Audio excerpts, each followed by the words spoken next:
जब खराबीको कुनै नामो निशान थिएन, जब मानिसले यो धरतीमा आफ्नो पाइला पनि टेकेको थिएन, त्यस समय स्वर्गमा केवल असल कुराको मात्र राज चल्थ्यो। सबै कुरा एकदमै पूर्ण थियो। हरेक स्वर्गदूत एउटा दिव्य ज्योतिले चम्किन्थे र आफ्नो पूरा हृदयले आफ्ना सृष्टिकर्ता परमेश्वरको आदर गर्थे। तर ती सबै स्वर्गदूतहरूमा एकजना अलि फरक थियो। लुसिफर, तिमी पूर्णताको छाप थियो, ज्ञानले भरिपूर्ण र सुन्दरतामा सर्वोत्कृष्ट। लुसिफर सबैभन्दा समझदार थियो, सबैभन्दा शक्तिशाली थियो र स्वर्गमा सबैभन्दा धेरै इज्जत र ओहदा पाएको प्राणी थियो। हरेकले उसको प्रशंसा गर्थे। लुसिफर परमेश्वरको सबैभन्दा सुन्दर रचना थियो, उहाँको एक शानदार कलाकृति। ऊ पहिलो त्यस्तो प्राणी थियो जसलाई परमेश्वरले आफ्नै हातले बनाउनु भएको थियो। उहाँलाई लुसिफर बनाउँदा धेरै खुसी मिलेको थियो र उहाँलाई लुसिफरमाथि निकै गर्व थियो। परमेश्वरले उसलाई त्यो शक्ति दिनुभएको थियो जुन अरू कुनै स्वर्गदूतले पाएका थिएनन्। लुसिफरसँग सबैभन्दा धेरै समझदारी थियो। परमेश्वरपछि सबैभन्दा बुद्धिमान उनै थियो। तर भित्र सबै कुरा सधैँका लागि उस्तै पर्फेक्ट रहेन। तिमी आफ्ना बाटाहरूमा तबसम्म निर्दोष थियौ जबसम्म तिमी भित्र खराबी भेटिएन। अनि त्यसपछि लुसिफर बन्यो यो संसारको सारा खराबी र दुःखको कारण। ऊ अन्धकारको राजा बन्यो, आत्माहरूलाई भड्काउने र विनाशको मालिक बन्यो। उही बन्यो शैतान। लुसिफरको पतनले स्वर्गमा एउटा गहिरो घाउ बनाइदियो। उज्यालो त फर्कियो, तर सबै कुरा पहिले जस्तो कहिल्यै रहेन। एउटा फुटेको ऐना जस्तै स्वर्गले अब सधैँ त्यो धोकालाई याद राख्नेछ। लुसिफरको कथाले हामीलाई एउटा चेतावनी दिन्छ कि सबैभन्दा चम्किलो तारा पनि अन्धकारमा खस्न सक्छ। तर प्रश्न यो छ, हामी यहाँसम्म कसरी आइपुग्यौं? आखिर के भयो? किन? जो कहिले शान्तिको सागर थियो, उही कसरी खराबीको बिउ बन्यो? त्यो भयानक पतनभन्दा अगाडि लुसिफर एक यस्तो प्राणी थियो जसलाई परमेश्वरले पूर्णताका साथ बनाउनु भएको थियो। तिमी अभिषिक्त रक्षकको रूप थियौ। तिमी परमेश्वरको पवित्र पर्वतमा थियौ र आगो जस्तै चम्किला पत्थरहरूको बीचमा हिँड्ने गर्थ्यौ। स्वर्ग एउटा यस्तो ठाउँ हो जहाँ सबै कुरा एकदमै व्यवस्थित छ, एक दिव्य व्यवस्था जहाँ हरेक स्वर्गदूतलाई एउटा विशेष काम र उद्देश्य दिइएको हुन्छ। सबैभन्दा माथिल्लो स्तरमा सेराफिमहरू हुन्छन् जो जलिरहेको आगो जस्तै हुन्छन्, प्रेम र पवित्रतामा पुरै डुबेका। उनीहरू नरोकी बस एउटै कुरा गाउँछन्, पवित्र पवित्र पवित्र हुनुहुन्छ सर्वशक्तिमान प्रभु। त्यसपछि करूबहरू आउँछन् जो परमेश्वरको बुद्धिका रक्षक हुन् र सृष्टिका गहिरा रहस्यहरूको रक्षा गर्छन्। उनीहरू एउटा ढाल जस्तै हुन्छन् जसले हरेक नराम्रो छायालाई टाढा राख्छन्। पृथ्वीको सबैभन्दा नजिक रहने स्वर्गदूतहरूमा सबैभन्दा पहिले प्रधानदूत र स्वर्गदूतहरू पर्छन्। प्रधानदूतहरू जस्तै मिखायल र गब्रिएल, यिनीहरू ती दूत हुन् जसलाई विशेष र निर्णायक क्षणहरूमा पठाइन्छ। यिनीहरू योद्धा हुन् जो आफ्नो तरवारमा परमेश्वरको सन्देश लिएर आउँछन्। र त्यसपछि आउँछन् ती स्वर्गदूतहरू जो मानिसहरूको सबैभन्दा नजिक छन्। यिनीहरू हाम्रा रक्षक हुन् जो हाम्रो आत्मासँग हिँड्छन् र हाम्रो जीवनको यात्रामा साथ दिन्छन् ताकि खरानी हामीसम्म पुग्न नसकोस्। यही सुन्दर र दिव्य क्रमको बीचमा परमेश्वरले केही धेरै खास रचना गर्ने इच्छा गर्नुभयो। आफ्नो अनन्त बुद्धि र प्रेमले उहाँले एउटा अद्भुत प्राणी बनाउनुभयो, लुसिफर अर्थात् बिहानीको तारा। बाइबलमा लेखिएको छ, तिमी पूर्णताको छाप थियौ, बुद्धिले भरिपूर्ण र सौन्दर्यमा निर्दोष। लुसिफर केवल सुन्दर मात्र थिएन, ऊ एउटा अगुवा थियो, एउटा चम्किलो दियो थियो। अरू स्वर्गदूतहरू उसको मार्गमा हिँड्थे, उसलाई हेर्थे र उसको अनुसरण गर्थे। उसको उपस्थितिमा एउटा छुट्टै आकर्षण थियो। ऊ जहाँ जान्थ्यो स्वर्गदूतहरू उसलाई देखेर आदर र भक्तिले भरिन्थे। ऊ स्वर्गदूतहरूको बीचमा निकै शान्त र सुन्दरताका साथ हिँड्थ्यो। सेराफिम र करूब जस्ता उच्च दर्जाका स्वर्गदूतहरूले पनि उसका कुरा ध्यान दिएर सुन्थे। यहाँसम्म कि मिखायल जो एक महान योद्धा हुन्, उनले पनि लुसिफरको समझदारीलाई मान्थे। लुसिफर स्वर्गका भजन मण्डलीहरूलाई सम्हाल्थ्यो। उसले आफै स्वर्गदूतहरूको नेतृत्व गर्थ्यो र पूर्ण मनले परमेश्वरको महिमा गाउँथ्यो। उसको आवाज अन्धकारमा एउटा जलिरहेको ज्वाला जस्तै थियो जसले अरूलाई बाटो देखाउँथ्यो र उनीहरूको प्रार्थनालाई दिशा दिन्थ्यो। परमेश्वरले कहिल्यै खराबी बनाउनु भएको थिएन। उहाँले त केही धेरै सुन्दर र पूर्ण रचना गर्नुभएको थियो। तर लुसिफर आफ्नै चमकमा अन्धो भयो। उसको हृदयमा बिस्तारै घमण्ड पलाउन थाल्यो। उसको भित्र महिमा पाउने एउटा लुकेको चाहना थियो जसले उसलाई भित्रभित्रै जलाइरहेको थियो। बिस्तारै त्यही आगोले उसलाई समाप्त पार्न थाल्यो। बाइबलले भन्छ, लुसिफरको पतन कसरी सुरु भयो? तिम्रो हृदय आफ्नै सुन्दरता देखेर घमण्डले भरियो र तिम्रो चमकले तिम्रो समझदारीलाई बिगारिदियो। जुन कुरा उपहारको रूपमा उसलाई मिलेको थियो त्यही उसको पतनको कारण बन्यो। जुन सुन्दरताको सबैले प्रशंसा गर्थे त्यही उसको विनाशको कारण बन्यो। घमण्डले उसलाई पुरै निल्न थाल्यो। ऊ आफ्नो ठाउँभन्दा माथि उठ्न चाहन्थ्यो। ऊ चाहन्थ्यो कि उसको सिंहासन परमेश्वरका ताराहरूभन्दा पनि माथि होस्। उसको मनमा यो विचार आयो, म स्वर्गसम्म उक्लनेछु। म मेरो सिंहासनलाई परमेश्वरका ताराहरूभन्दा माथि राख्नेछु। अनि अचानक पूरा स्वर्ग हल्लियो, विद्रोह फुट्यो र जुन शान्ति थियो त्यो ऐना जस्तै टुक्रा टुक्रा भयो। स्वयं येशूले एउटा डरलाग्दो गवाहीमा भन्नुभयो, मैले शैतानलाई आकाशबाट बिजुली झैं खसेको देखे। एकै पलमा लुसिफरलाई अन्धकारमा फ्याँकियो। जुन उज्यालो उसको घर थियो त्यहाँबाट उसलाई निकालियो। उसको महिमा मेटियो, उसको चमक गहिरो अन्धकारमा लुग्यो। बिहानीको तारा काटेर खसालियो। त्यो चम्किलो स्वर्गीय तारा अब निभिसकेको थियो। तर यस्तो कसरी भयो? आखिर यो सब कसरी हुन पुग्यो? लुसिफरको असर यो संसारमा निकै ठूलो छ, तैपनि शास्त्रहरूमा उसको उल्लेख निकै कम गरिएको छ। आखिर किन? शास्त्रहरूमा लुसिफरको स्वरूप एउटा रहस्य जस्तै छ। उसको बारेमा प्रत्यक्ष र स्पष्ट शब्दमा धेरै कम भनिएको छ। बाइबलमा उसको कथा विभिन्न भागहरूमा छरिएको छ र त्यो पनि प्रतीकात्मक भाषामा। यसैले यो भिडियो बाइबल र केही अन्य स्रोतहरूमा आधारित छ, जस्तै फादर जोसेफ एन्टोनियोद्वारा लिखित हिस्ट्री अफ द एन्जेलिक वर्ल्ड र सन्त अगस्टिनका केही पुराना लेखहरूमा। यी किताबहरूमा लुसिफर त्यस इच्छाको प्रतीक हो जहाँ कोही आफ्नो सृष्टिकर्ता भन्दा माथि उठ्न चाहन्छ। सन्त अगस्टिन लेख्छन् कि लुसिफर आफ्नै ज्योतिले अन्धो भएको थियो। उसले परमेश्वरको बराबर हुने सोच्यो र त्यसैले उसलाई स्वर्गबाट निकालियो। उसको पतनको कथा आज पनि एउटा सधैँ याद राखिने चेतावनी हो। अब हेरौँ कसरी लुसिफरको आत्मा भित्रबाट बिग्रन थाल्यो। सुरुवात धेरै सानो थियो, जस्तै कुनै सानो झिल्को वा एक पलको सोच। लुसिफरले मनमा नै सोच्यो, के मेरो ज्योति अझ धेरै चम्कन सक्छ? कि मेरो महिमा सधैँ अरू कसैको सेवामा मात्र लागिरहनु पर्ने हो?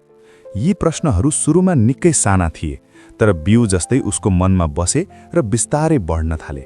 उसले आफूलाई सिंहासनमा बसेको कल्पना गर्न थाल्यो, जहाँ सबैले उसको मात्र प्रशंसा गरिरहेका हुन्। स्वर्गमा अरू सबै कुरा शान्त थियो, तर लुसिफरभित्र एउटा आँधी चलिरहेको थियो। अरू स्वर्गदूतहरूले पनि उसको फेलिएको स्वभाव महसुस गरे। ऊ चुपचाप बस्न थाल्यो, केही रहस्यमय भयो। एक दिन गब्रियल उनी कहाँ आए र बिस्तारै भने, लुसिफर मेरा भाइ, तिम्रो मनमा यति भारी के कुरा छ? तिम्रो ज्योति आजभोलि बेचैन देखिन्छ।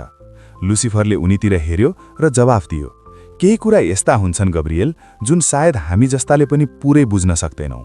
गब्रियलको मनमा एउटा बेचैनी भयो, तर लुसिफरले आँखा फर्काए, मानव ऊ केही भन्नै चाहँदैन। दिनहरू बित्दै गए। लुसिफर आफ्ना जिम्मेवारीहरूबाट टाढा हुँदै गयो। स्वर्गमा नियमका थिए, तर कुनै साङ्लो थिएन। परमेश्वरले हरेक स्वर्गदूतलाई एउटा उपहार दिनुभएको थियो, स्वतन्त्र इच्छा, फ्री विल, आफ्नो इच्छाले रोज्ने अधिकार। र यही स्वतन्त्रताको बीचमा लुसिफर आफ्नै भित्रको उज्यालो र अँध्यारोसँग लड्दै रह्यो। एक दिन एउटा करूबले उसलाई सोध्यो, लुसिफर, के अब तिमीलाई गाउनमा पहिले जस्तो आनन्द मिल्दैन? लुसिफरले चिसो मुस्कानका साथ जवाफ दियो, अब मेरो मनले अरू नै कुरा सोचिरहेको छ। सायद हामीले अहिलेसम्म जे जानेका छौँ त्योभन्दा अगाडि पनि केही छ। अनि बिहानीको ताराले आफ्नो फैसला गर्यो। ऊ भित्रको झिल्को अब एउटा भयंकर आगो बन्यो। उसले भन्यो, म बादलहरूको उचाइ भन्दा पनि माथि चढ्नेछु। म आफैलाई परमप्रधान जस्तै बनाउनेछु। त्यो रात उसको ज्योति बदलियो। अब त्यो ज्योति भक्ति थिएन, बरु राज गर्ने लालसा थियो। स्वर्ग जो अहिलेसम्म शान्त थियो, उसले पहिलो पटक विद्रोहको हलचल महसुस गर्यो। लुसिफर नामको अर्थ हो ज्योति ल्याउने, लाइट ब्रिङ्गर। ओ साँच्चै स्वर्गको पहिलो ज्योति थियो। सृष्टिको रातमा ओ आशा बनेर आएको थियो। ऊ कुनै साधारण स्वर्गदूत थिएन। ऊ बलियो थियो, समझदार थियो। तैपनि लुसिफरले धेरैलाई आफ्नो पक्षमा पार्यो। न त कुनै झुटो वाचाले, न त कुनै नक्कली मायाले, बरु आफ्नो गहिरो चमक र अधिकारले। उसले जे भन्यो त्यो पुरै जुनूनका साथ भन्यो। उसले एउटा यस्तो सपना देखायो जसमा केही स्वर्गदूतहरूलाई नयाँ ज्योति नजर आयो। यदि हामीले बुझ्न सक्ने हो भने यो रचना कति अद्भुत थियो, तब मात्र हामीले बुझ्नेछौँ किन स्वयं परमेश्वरले भने उसको प्रशंसा गर्नुभएको थियो। परमेश्वरले उसलाई एक्लै बोलाउनु भयो। उहाँको आवाजमा प्रेम र धैर्य थियो। परमेश्वरले कोमलताका साथ भन्नुभयो, लुसिफर मेरा छोरा, तिमी पूर्णताको छाप हौ। म महसुस गरिरहेको छु कि तिम्रो विचार मबाट भड्किरहेको छ। तिम्रो मनमा यस्ता कुरा आउँदैछन् जसले तिमीलाई खुसीबाट टाढा लैजाँदैछन्। लुसिफरले भन्यो, पिता, के तपाईँले मलाई यस कारण बनाउनु भएको होइन कि म बुझ्न सकूँ, खोज्न सकूँ? के यो चाहना राख्नु गलत हो? परमेश्वरको दुःख धेरै गहिरो थियो। उहाँले भन्नुभयो, लुसिफर, बुझ्ने चाहना त राम्रो हो, तर तिम्रा विचारहरू अब केवल तिमी आफैमा मात्र घुम्न थालेका छन्। तिमी त्यो ज्योतिले बहकिएका छौ जुन मैले नै तिमी भित्र राखिदिएको थिएँ। तिमी यो बिर्सिरहेका छौ कि यो ज्योति तिम्रो आफ्नै होइन, यो त परमेश्वरको प्रेमको एउटा झलक मात्र हो। लुसिफरले आँखा झुकायो, तर उसको भित्र घमण्डको आगो बलिसकेको थियो। परमेश्वरले फेरि भन्नुभयो, याद राख छोरा, हरेक ज्योति कहाँबाट आउँछ। आफ्नो हृदयलाई अन्धकारले ढाक्न नदेऊ। यदि तिमी फेरि मतिर फर्कियौ भने तिम्रो चमक अझ बढ्नेछ। तर लुसिफरलाई अब शान्ति होइन, बरु एउटा छटपटी भइरहेको थियो। उसलाई लाग्यो कि परमेश्वरलाई ममाथि भरोसा छैन। ऊ त्यहाँबाट बिदा भयो, तर उसको मनमा एउटा दूरी बनिसकेको थियो। परमेश्वरले उसलाई अर्को मौका दिनुभयो। उहाँलाई थाहा थियो कि उहाँले आफ्नो सबैभन्दा सुन्दर रचनालाई गुमाउँदै हुनुहुन्छ। उहाँले भन्नुभयो, एक धेरै ठूलो रहस्य प्रकट हुने समय आएको छ। तिमीले आफूलाई तयार राख्नुपर्छ, किनकि यो परीक्षा धेरै ठूलो हुनेछ। लुसिफरले भन्यो, पिता, परीक्षा जस्तो सुकै होस्, म तपाईको आज्ञा मान्ने इच्छा राख्छु। यी शब्दहरू झुट थिएनन्। उसको आत्मामा वास्तवमै वफादार रहने इच्छा थियो, तर साथसाथै घमण्डको बिउ पनि बढ्दै थियो। उसले मनमनै सोच्न थाल्यो, के म नै सबैभन्दा धेरै चम्किने र सुन्दर होइन र? अनि त्यो दिन आयो जब परमेश्वरले स्वर्गका सबै साना ठूला स्वर्गदूतहरूलाई भेला पार्नुभयो। पूरै स्वर्ग र ब्रह्माण्ड शान्त भयो। अनि त्यसपछि परमेश्वरको बाणी गुन्जियो, म एउटा भौतिक सृष्टि बनाउनेछु जहाँ जीवन फल्ने फुल्ने छ। म मानिस बनाउनेछु जो मेरो आफ्नै स्वरूपमा हुनेछन्। तिनीहरू मासु र आत्माले बनेका हुनेछन्। र त्योभन्दा पनि ठूलो कुरा, म स्वयं देहधारी हुनेछु। मेरो पुत्र मानिसको रूप धारण गरेर येशू ख्रीष्टको रूपमा आउनेछन् र तिमीहरूले त्यही मानवताको अगाडि मलाई दण्डवत गर्नेछौ। स्वर्गमा गहिरो शान्ति छायो। एउटा मानिसको रूपको अगाडि झुक्नु, यो कुरा लुसिफरका लागि असह्य थियो। हामी जो ज्योतिका प्राणी हौं, हामी किन हाड छालाले बनेका ती कमजोर प्राणीको अगाडि झुक्ने? जब अरू स्वर्गदूतहरूले परमेश्वरको यो योजना स्वीकार गरेर खुसी मनाए, लुसिफर भने ढुङ्गा जस्तै उभिरह्यो। उसले चिसो स्वरमा भन्यो, हुँदैन। उसको आवाज चुनौतीले भरिएको थियो। उसले अरू स्वर्गदूतहरूलाई भड्काउन थाल्यो, के तपाईहरू देख्नुहुन्न? यो त हाम्रो अपमान हो। हामी जो शुद्ध ज्योतिबाट बनेका हौं, हामीलाई त उच्च स्थान मिल्नुपर्ने हो। लुसिफरको कुरा सुन्दा सही जस्तो लाग्थ्यो, त्यसैले धेरै स्वर्गदूतहरूको मनमा विद्रोहको बिउ रोपियो।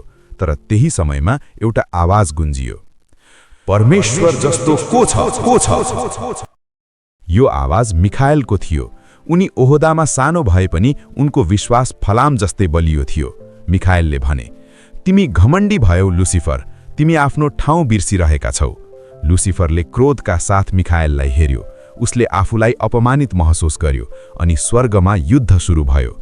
यो ज्योति र अन्धकारको लडाईँ थियो। एकातिर बागी फौजको नेता लुसिफर थियो, अर्कोतिर परमेश्वरका वफादार स्वर्गदूतहरूको नेतृत्व गर्ने मिखाएल थिए। यो युद्धले स्वर्गको जग हल्लाइदियो। मिखाएलको शक्ति उनको पदमा होइन, उनको विश्वासमा थियो।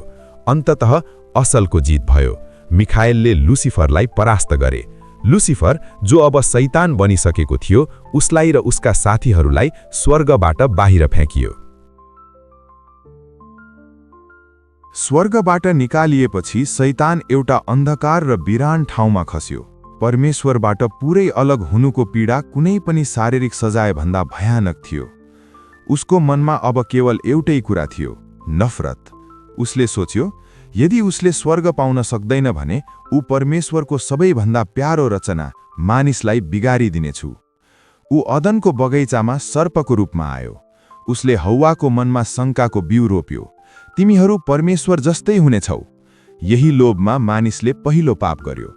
लुसिफरले त्यो हासिल गर्यो जुन उसले चाहेको थियो। सृष्टिलाई सृष्टिकर्ताबाट अलग गर्नु। तर शैतानको यो लडाईँ त्यतिमा रोकिएन। उसले अय्युबको परीक्षा लियो। उसले जङ्गलमा 40 दिनसम्म येशूलाई लोभ्याउने कोसिस गर्यो। उसले येशूलाई दुनियाँको सारा राज्य दिने प्रस्ताव गर्यो, केवल एक शर्तमा, कि येशूले उसलाई ढोगुन्। तर येशूले आफ्नो विश्वासले उसलाई हराउनु भयो। बाइबलको अन्तिम पुस्तक प्रकाशले शैतानको अन्तिम अन्जामको बारेमा बताउँछ। त्यहाँ उसलाई एउटा विशाल अजिङ्गरको रूपमा देखाइएको छ, जसले दुनियाँलाई भड्काउन खोज्छ, तर अन्त्यमा परमेश्वरले न्याय गर्नुहुनेछ। शैतानलाई समातेर जलिरहेको आगो र गन्धकको कुण्डमा फ्याँकिनेछ, जहाँ ऊ सधैँका लागि शक्तिहीन हुनेछ। यो कथाले हामीलाई याद दिलाउँछ कि चाहे दुष्ट जतिसुकै बलियो किन नदेखियोस्, त्यसको अन्त्य निश्चित छ। लुसिफरको पतनले एउटा कुरा स्पष्ट पार्छ, घमण्डले विनाश निम्त्याउँछ, तर नम्रता र प्रेमले सधैँ विजय पाउँछ। यो लडाईँ आज पनि जारी छ, तर विजय सधैँ उज्यालोकै हुनेछ। र माइकलको त्यो प्रश्न सधैँ गुन्जिरहनेछ, परमेश्वर जस्तो को छ?